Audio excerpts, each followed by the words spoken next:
రోడ్ల విస్తరణలో భాగంగా రాజన్న సిరిసిరి జిల్లా వేములవాడలో రెండో రోజు కూల్చివేతలు కొనసాగుతున్నాయి. మూలవాగు బ్రిడ్జి నుంచి దేవాలయం ముందు వరకు 80 ఫీట్లతో రోడ్ల విస్తరణ చేపట్టనున్నారు. పోలీస్, రెవెన్యూ, మున్సిపల్, R&B అధికారుల పర్యవేక్షణలో భారీ బందోబస్తు మధ్య కూల్చివేతలు ప్రశాంతంగా కొనసాగుతున్నాయి. కోర్టు నుంచి స్టే తెచ్చుకున్న వారిని మినహాయించి మిగతా కట్టడాలన్నింటినీ కూడా అధికారులు కూల్చివేస్తున్నారు. ఇక ఇదే అంశంపై మరింత సమాచారం మా కరెస్పాండెంట్ రాజు అందిస్తారు. రాజన్న సిరిసిల్ల జిల్లాలోని వేములవాడ పట్టణంలో మెయిన్ రోడ్డు విస్తరణ పనుల నేపథ్యంలో నిన్నటి నుంచి అధికారులు అయితే కూల్చివేతలు ప్రారంభించారు. గత 2 దశాబ్దాలుగా పెండింగ్లో ఉన్న ఈ రోడ్ల విస్తరణ ప్రక్రియ ఎట్టకేలకు ప్రారంభమవడంతో ఇటు పట్టణ ప్రజలు అటు రాజన్న భక్తులు అయితే హర్షం వ్యక్తం చేస్తున్న పరిస్థితి అయితే కనబడుతుంది. ఈ రోడ్డు విస్తరణ పనులకు ఇదివరకే పలుమార్లు అధికారులు ప్రయత్నించగా ప్రతిసారి నిర్వాసితుల నుంచి తీవ్ర ప్రతిఘటన ఎదురవడంతో అధికారులు ప్రభుత్వం వెనక్కి తగ్గుతూ వచ్చింది. కానీ వేములవాడ దేవాలయ అభివృద్ధికి రోడ్ల విస్తరణ అనేది ప్రధాన అంశంగా మారడంతో ఈసారి నిర్వాసితుల నుంచి ఎంత ఒత్తిడి వచ్చినా ప్రభుత్వం వెనక్కి తగ్గకుండా ఆ రోడ్ల విస్తరణకైతే ప్రాధాన్యత ఇచ్చిందని అయితే తెలుస్తుంది.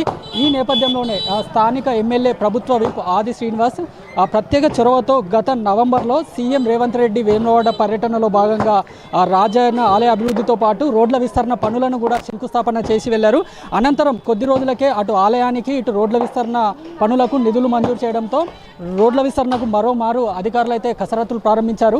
ఈ నేపథ్యంలోనే గత 15 రోజుల క్రితం దుకాణదారులకు, నిర్వాసితులకు అధికారులు నోటీసులు జారీ చేశారు. దుకాణాలు ఖాళీ చేయకుంటే ఇబ్బందులు పడతారంటూ కూడా అధికారులు ఒకవైపు హెచ్చరికలు జారీ చేశారని అయితే తెలుస్తుంది. మరోవైపు గత 4 రోజుల నుంచి మొత్తం 343 మందికి నిర్వాసితులు ఉండగా మొదటగా 10 మంది, రెండోసారి 40 మంది, నిన్న మరో 10 మంది విడుదల వారీగా నష్టపరిహారం అధికారులు అందజేస్తూ వచ్చారు. ఈ క్రమంలో మున్సిపల్ అధికారులు మరో అడుగు ముందుకేసి తమ వాహనాలతో తరలివచ్చి కూల్చివేతలు అయితే ప్రారంభించారని తెలుస్తుంది. దీంతో నిన్నటి నుంచి నిర్వాసితులు, వ్యాపారులు అయితే బెంబేలెత్తిపోయి తమ తమ దుకాణాల్లో సామాగ్రిని అయితే తరలించే ప్రయత్నం చేస్తున్నారు. మరోవైపు నిర్వాసితుల్లో కొంతమంది కోర్టును ఆశ్రయించి స్టే తెచ్చుకున్నారు. స్టే తెచ్చిన వారిని మినహాయించి మిగతా కట్టడాలన్నీ కూడా కూల్చివేతకైతే అధికారులు రంగం సిద్ధం చేసిన పరిస్థితి అయితే కనబడుతుంది. దాదాపు 47 కోట్లతో మూలవాగు బ్రిడ్జి నుంచి రాజన్న ఆలయం వరకు 80 ఫీట్లతో రోడ్లను వెడల్పు చేయనున్నారు. వేములవాడ రోడ్ల విస్తరణ పనుల్లో భాగంగా నేటి నుంచి పనులు పూర్తయ్యే వరకు 144 సెక్షన్ కూడా ఈ ప్రాంతంలో అమల్లో ఉంటుందని వేములవాడ పోలీసులు అయితే ప్రకటించారు. ఆ రోడ్ల విస్తరణ చేపట్టే ప్రాంతం నుంచి 100 మీటర్ల నుంచి ఈ నిబంధన అమల్లో ఉంటుందని పోలీసులు అయితే తెలిపారు.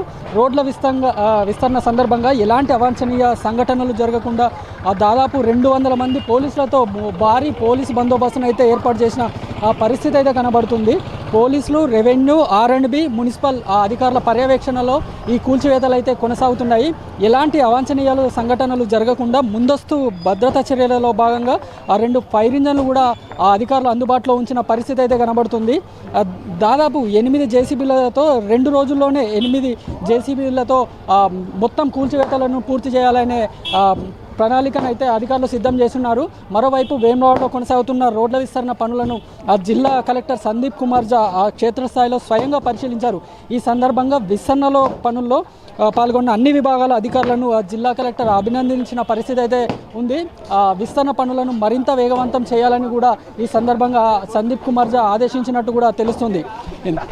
ఎట్టకేలకు రోడ్ల విస్తరణ పనులను బీజం పడడంతో తమ చిరకాల వాంఛ నెరవేరుతుందండి. ఇటు పట్టణ ప్రజలతో పాటు అటు రాజన్న భక్తులు పెద్ద ఎత్తున హర్షం వ్యక్తం చేస్తున్న పరిస్థితి అయితే కనబడుతుంది. కెమెరామెన్ అరుణ్తో రాజు, ప్రైమ్ 9 న్యూస్.